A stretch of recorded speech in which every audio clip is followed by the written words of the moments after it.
What is going on, guys? It's us again, Manny at Manny Mods Garage, and my beautiful wife.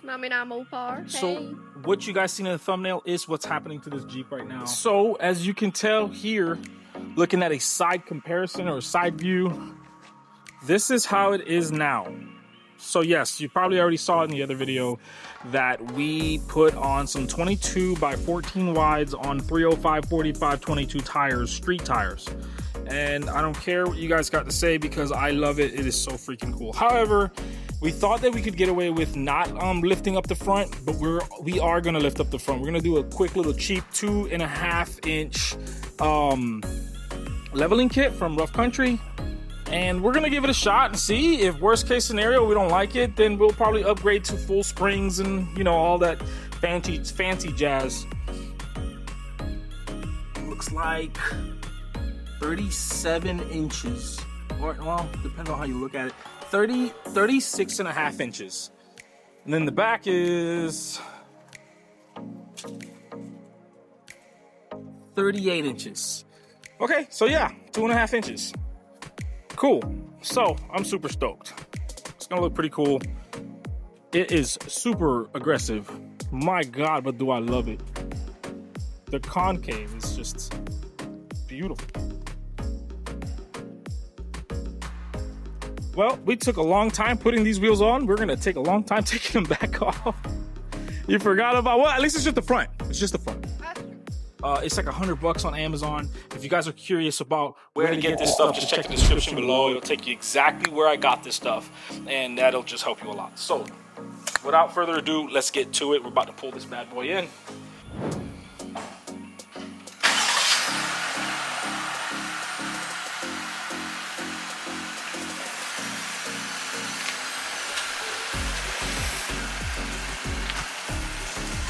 And yes, you can clear it fully. It clears and locks both ways, perfectly fine. A lot of people said, no, it's not gonna happen. Yeah, that is a stock Jeep Gladiator.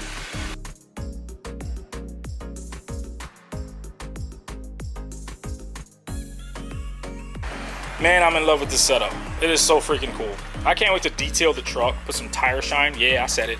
Tire shine on a Jeep Gladiator.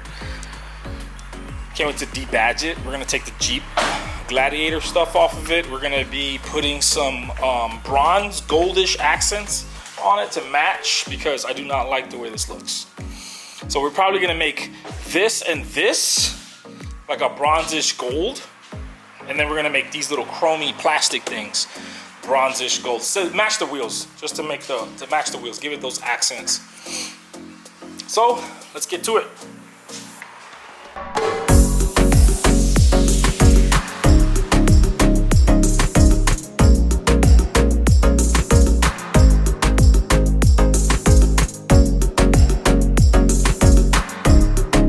So it comes with the instructions, but I don't care. No, I'm lying. It's pretty cool. Rough Country decides to put everything you need in there. So I really like it. Also, it says right here it was developed using a 35 by 12.5 inch 20 tire on a 20 by 10 wheel with a negative 18 offset. So it could work. Obviously it works. No matter what, it's gonna work because I just put one of the most aggressive setups on this truck without a problem. But I love it because it puts all the tools necessary. So you're gonna need all these right here. I'm not even gonna mention them. So that works really well. I've done this job before multiple times. Just never done it on a Jeep. But it looks exactly like a Ram 2500. I used to have a Ram 2500.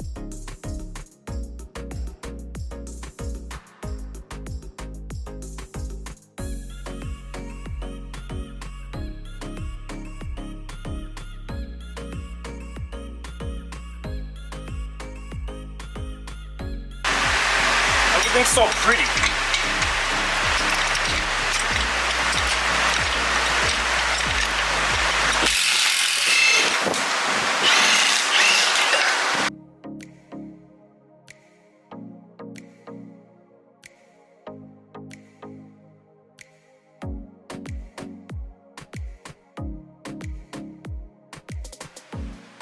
All right, y'all, so what I like to do is I like to do both sides at the same time. You don't have to do that, but it makes things 10 times easier. Because I have all the equipment and the tools, I make it easier. If you do things simultaneously, you could drop the entire axle at the same time, doing both springs, doing both pucks and the bump stops and all that good stuff at the same time.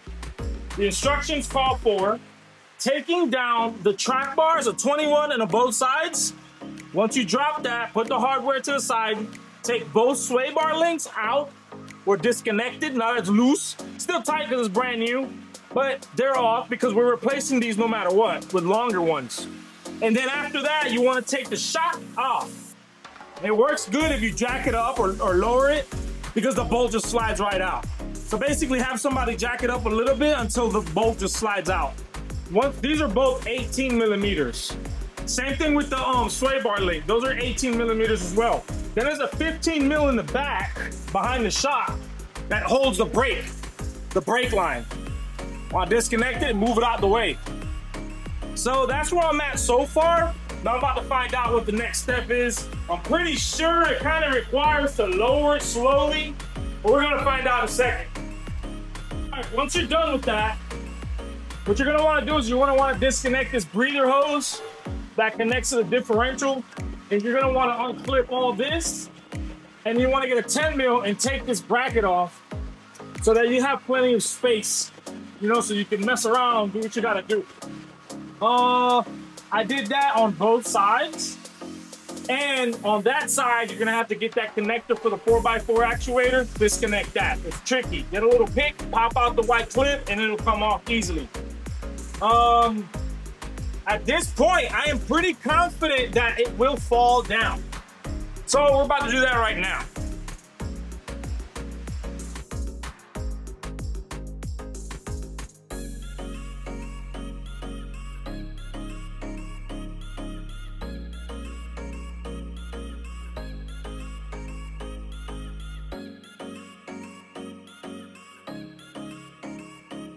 Go like this, look like that. Cut these out.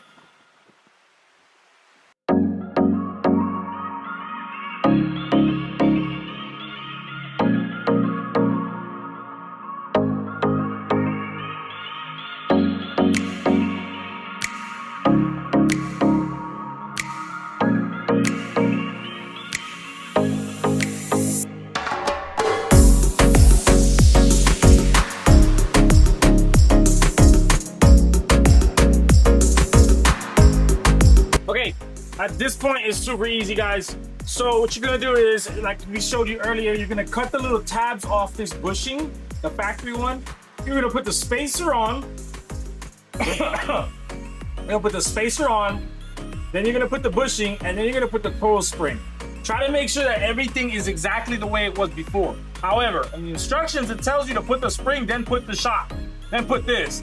However, if you lower the truck just enough, you should be able to get away with installing the spring on afterwards. We're gonna figure it out in a second. I'll let you know. What we did was we put at the same time the spacer, the bump stop, the little bump stop, and we also put the spring in at the same time. This is the bushing. We cut off the little tabs I was showing you before, and this is the spacer. So spacer, bushing, spring with the bump stop at the same time. Then you put this bolt, and then behind it, there's a 10 mil on both sides.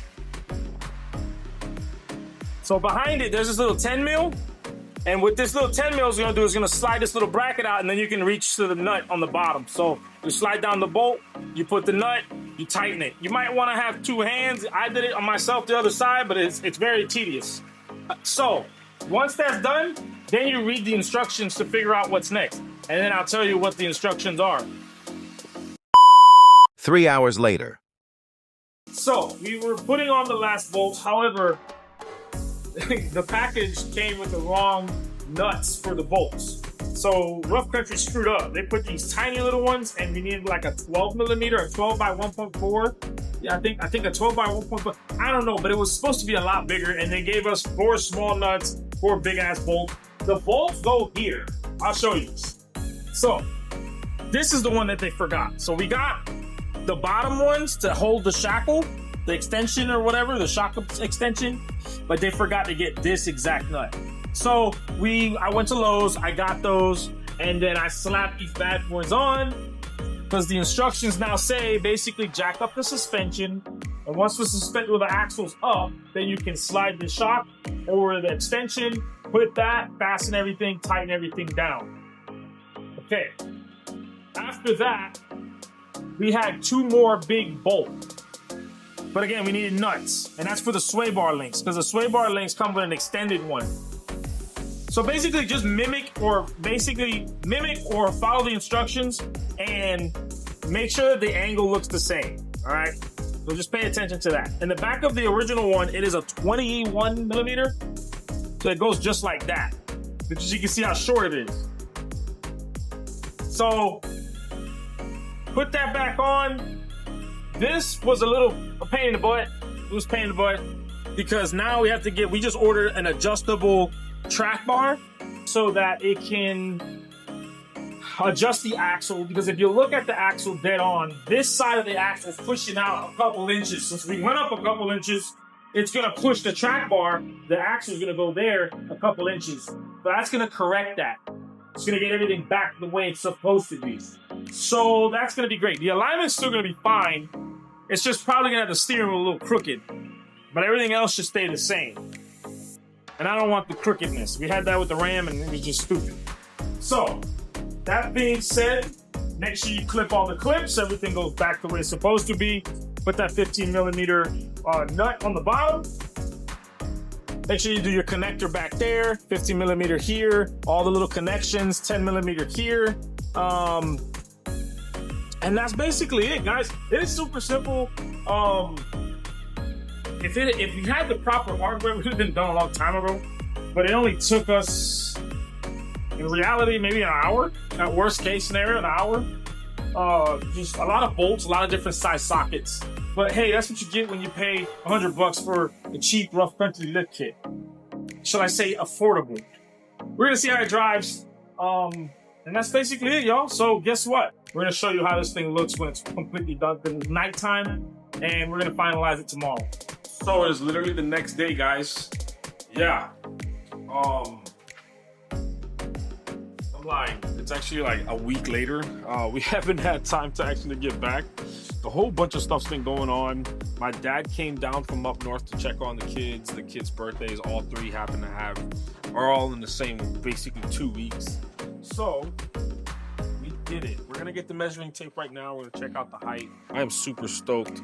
This thing is starting to come out to be so much fun. And we're gonna start wrapping the Durango Hellcat. I am so excited for that. So, just getting the measuring tape right now. So we are, it looks like, yeah, wow, they're right on the money. It is 38.5 inches from the top of the fender to the bottom of the floor, or the bottom of the fender. You get what I'm saying? 38 inches. All right, let's check the back. I'll say like 38 and some change. So the back looks a little, like half an inch lower than the front, but I'll take it. And we do notice that. We do notice that when we're driving, it looks a little lower on the back, but I love it. We haven't had any issues with steering. Nothing's been compromised. We did get an aftermarket big boy, what the heck is this? Adjustable track bar. So it's super heavy duty and all that. Yeah, I think it's like, what, 50 pounds or something? So we got to put that on, get everything aligned perfectly, because it feels like, what it looks like, that the driver's side wheel is sticking out a little further than the passenger side. And at least it looks like that. I do know for sure it needs an alignment, but from what I'm told, the adjustments are no big of a deal.